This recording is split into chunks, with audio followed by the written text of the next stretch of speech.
En rade, premier épisode, Madame Bovary.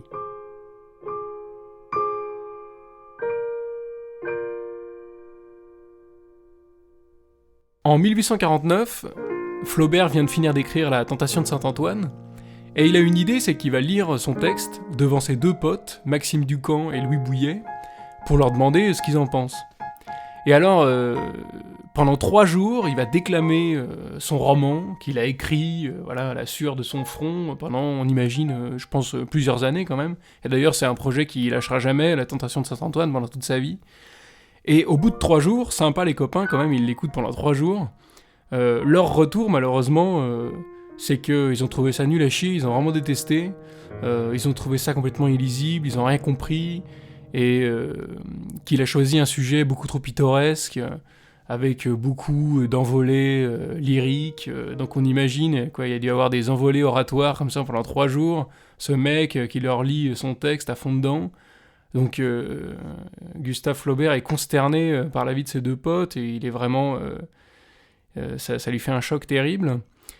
Mais ses deux amis, Maxime et Louis, vont quand même lui conseiller de s'intéresser à un sujet beaucoup plus simple, beaucoup plus terre-à-terre, une sorte de roman un peu à la Balzac, un truc un peu campagnard. Et c'est comme ça que peu à peu, il va en venir à se mettre à écrire Madame Bovary, qui est vraiment un roman qui se passe en Normandie, dans la campagne profonde, parfois à Rouen aussi. Un truc un peu sale, plus terre-à-terre, quoi. Et cette envie de simplicité, on la retrouve... dans une lettre qu'il envoie à Louise Collet, où il lui dit « Ce qui me semble beau, ce que je voudrais faire, c'est un livre sur rien, qui se tiendrait de lui-même par la force interne de son style. » Ça j'adore, c'est très beau. Et donc c'est ça, c'est-à-dire que Madame Bovary, ça va vraiment être un livre au sujet simple, où il se passe quasiment rien, et où le style de Flaubert va se déployer. Et alors, bon, qu'est-ce qu'on a dit, en fait, quand on a dit, voilà, il va développer son style dans ce livre Alors, c'est quoi ? Bon, j'ai pas vraiment envie de faire un podcast pour m'extasier sur le patrimoine de la littérature. C'est vraiment pas ça qui m'intéresse, le côté patrimonial dans la littérature. Alors, style, qu'est-ce que ça veut dire, finalement, quand on dit style le grand style de Flaubert quel grand homme et tout, je trouve ça un peu ennuyeux. Il y a une citation de François Bégodeau, là je l'ai sous le nez, c'est dans l'Anti-manuel de littérature. Il dit ça, « Un synonyme de style serait schtroumpf. Style veut tout dire, et donc rien. On gagnerait à changer de trottoir à l'approche de ce mot bidon. » Bon, voilà, il fait un peu d'humour, mais je trouve ça pas mal. Parce que style, ça veut pas dire grand-chose. Donc, quitte à s'extasier sur Flaubert, autant s'extasier correctement. On va voir comment aborder ça, quoi. Comment aborder ce texte, Madame Bovary, que j'aime beaucoup aussi et que j'ai envie de faire aimer. Alors, pas tant en faisant un résumé, je vais vraiment épargner ça, quoi. Le résumé de l'œuvre, ça, je m'en fous. Je crois vraiment pas non plus qu'un roman se réduit à l'histoire qu'il raconte. Et on va plutôt aborder les œuvres dans leurs détails, quoi. D'où l'idée de prendre des passages que j'aime bien. Et alors, j'avais essayé de prendre des passages en plein milieu du bouquin. Et finalement, ça me plaît pas, en fait. Je vais vraiment commencer par ce que j'aime, et ce que j'aime, en fait, dans ce roman, c'est le début. Et le début, c'est bizarre, la première fois qu'on lit ce roman, parce que le début, le bouquin s'appelle Madame Bovary, et tout le début, c'est Charles. Charles qui, plus tard, Charles, c'est, Bovary, c'est ça, Charles Bovary. Bovary, c'est bovin, c'est le bœuf, c'est le taureau castré, quoi. Bon, là, je suis déjà en train de raconter l'histoire, mais c'est le mari qui va être... mou du gland et qui aimera pas sa femme comme il faut l'aimer. Passons là-dessus. Vraiment, ce qui m'intéresse, c'est ce début. Parce que je l'aime beaucoup. Et déjà, dans ce début, il y a tout. Il y a le comique du roman. Il y a vraiment l'humour que moi, j'aime. Là, ce que je vais lire, c'est vraiment les premières pages. Les premières pages, elles sont pas simples à lire. Et alors, qu'est-ce qu'il y a dans ces premières pages ? J'essaie d'aller vite, quand même, pour pas être trop long. Mais dans ces premières pages, il y a quoi ? Il y a la casquette. Alors là, quand même, on va s'arrêter un peu sur la casquette. Il y a une description de casquette. Bon alors, le premier truc à dire, c'est que description, c'est quoi ce machin ? Bon, je rappelle que Madame Bovary, c'est un texte de 1857. Le 19e siècle, ça va vraiment être l'âge d'or d'un certain roman français, qui est un roman dit réaliste. Et donc la description va vraiment prendre de l'ampleur pendant ce siècle-là. Et là où, chez Balzac, la description avait quand même une place très très attitrée, elle arrivait quand un personnage débarque, ou quand on introduit un lieu. Chez Flaubert, il y aurait une sorte d'invasion descriptive, où quasiment tout est écrit à l'imparfait, et où on est tout le temps... la frontière entre narration et description est assez poreuse. Elle va prendre de plus en plus d'importance parce que le roman du 19e a envie de situer ses personnages. On n'a pas envie que ce soit ces personnages aristocratiques de la princesse de Clèves qui lévitent dans l'air sans qu'on sache jamais où exactement ils se trouvent, sans qu'on ait de description exacte du lieu. Le roman du 19e, Maupassant, Balzac, Flaubert, qui vous voudrez, c'est ça quoi, c'est... des mecs pauvres qui cherchent du fric, il y a du fric, il y a du sale, quoi. On veut du roman sale, quoi. Donc, évidemment, ce début, il s'inscrit vraiment là-dedans, quoi. Il y a Charles qui débarque dans sa salle de classe, il vient de la Cambrousse, il est mal sapé, etc. Mais ce serait vraiment bête de rester à cette fonction réaliste de la description.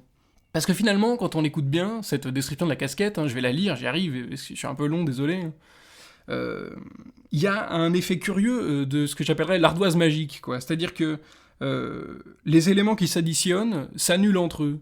Plus on additionne de détails sur cette casquette, ça va pas ensemble, quoi. Rien ne va ensemble. Et donc, ce serait très bête de penser que cette description est juste comme ça, une volonté, voilà, de faire un truc dit réaliste, qui en fait, veut pas dire grand-chose. Et sur le détail, c'est déjà un grand renversement, parce que la description, avant, par exemple, il y a une citation de Boileau, voilà, 1676, qui dit ça.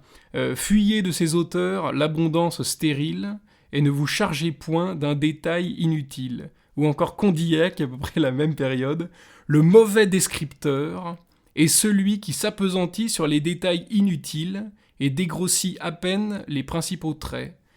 Eh ben, Flaubert va faire exactement l'inverse.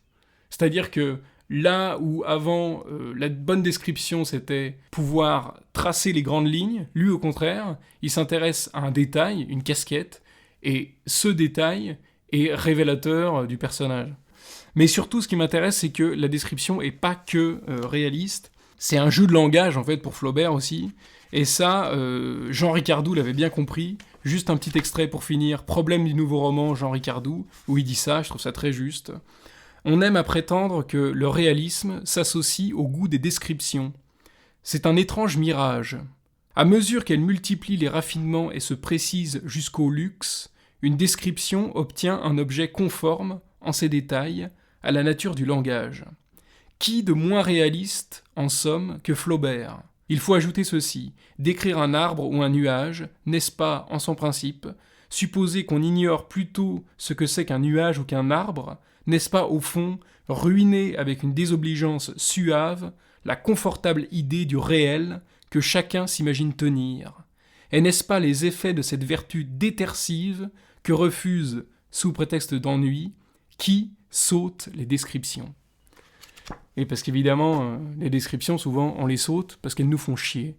Mais là, on va plonger dedans, on va lire le début de Madame Bovary, et on va voir ce qu'on en pense et si c'est intéressant.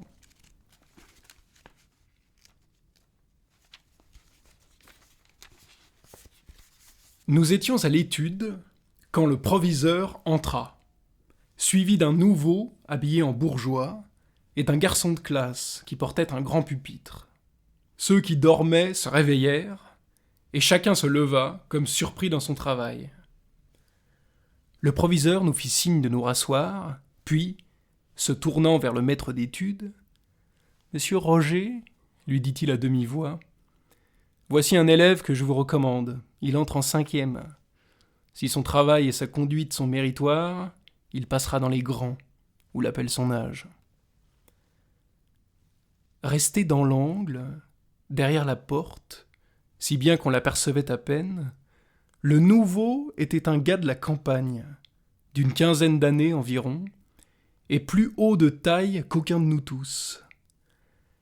Il avait les cheveux coupés droit sur le front, comme un chantre de village, l'air raisonnable et fort embarrassé. Quoiqu'il ne fût pas large des épaules, son habit veste de drap vert à boutons noirs devait le gêner aux entournures et laissait voir, par la fente des parements, des poignets rouges habitués à être nus. Ses jambes, en bas bleus, sortaient d'un pantalon jaunâtre très tiré par les bretelles. Il était chaussé de souliers forts, mal cirés, garnis de clous.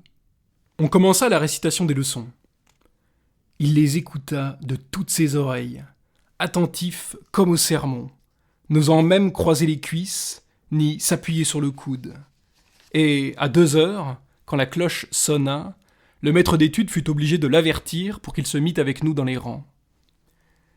Nous avions l'habitude, en entrant en classe, de jeter nos casquettes par terre, afin d'avoir ensuite nos mains plus libres.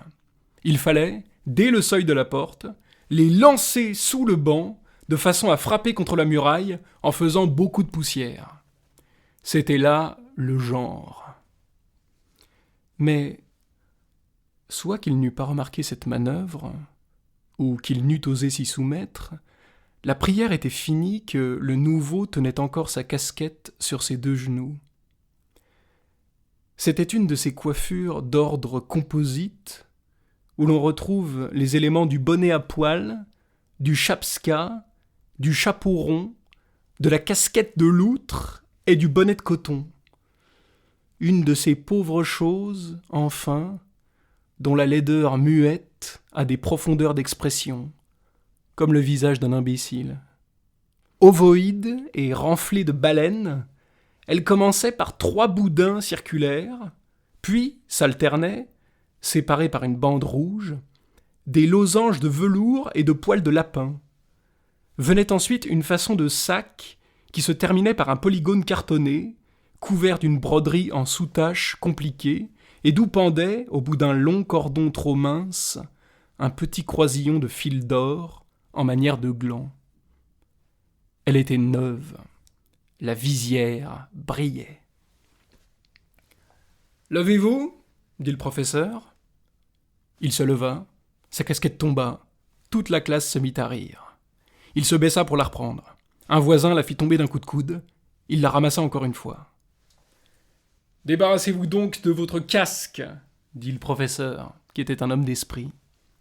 Il y eut un rire éclatant des écoliers qui décontenança le pauvre garçon. Si bien qu'il ne savait s'il fallait garder sa casquette à la main, la laisser par terre ou la mettre sur sa tête. Il se rassit et la posa sur ses genoux. « Levez-vous » reprit le professeur, « et dites-moi votre nom. » Le nouveau articula, d'une voix bredouillante, un nom inintelligible. « Répétez » Le même bredouillement de syllabes se fit entendre, couvert par les huées de la classe. « Plus haut » cria le maître, « plus haut » Le nouveau, prenant alors une résolution extrême, ouvrit une bouche démesurée et lança à plein poumon, comme pour appeler quelqu'un, ce mot. Charbovary.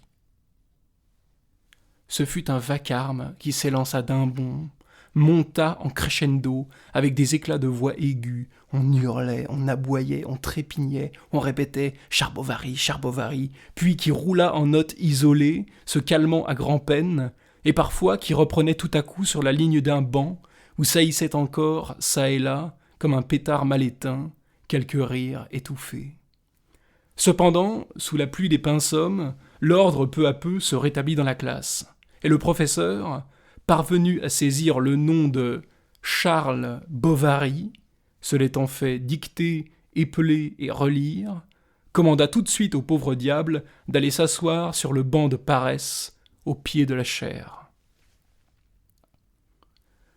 Il se mit en mouvement, mais, avant de partir, hésita. « Que cherchez-vous » demanda le professeur. « Ma casquette » fit timidement le nouveau, promenant autour de lui des regards inquiets.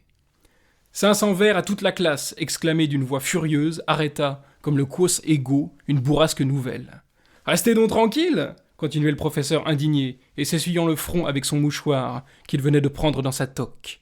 « Quant à vous, le nouveau, vous me copierez 20 fois le verbe ridiculus sum. » Puis, d'une voix plus douce, « Eh, vous la retrouverez, votre casquette.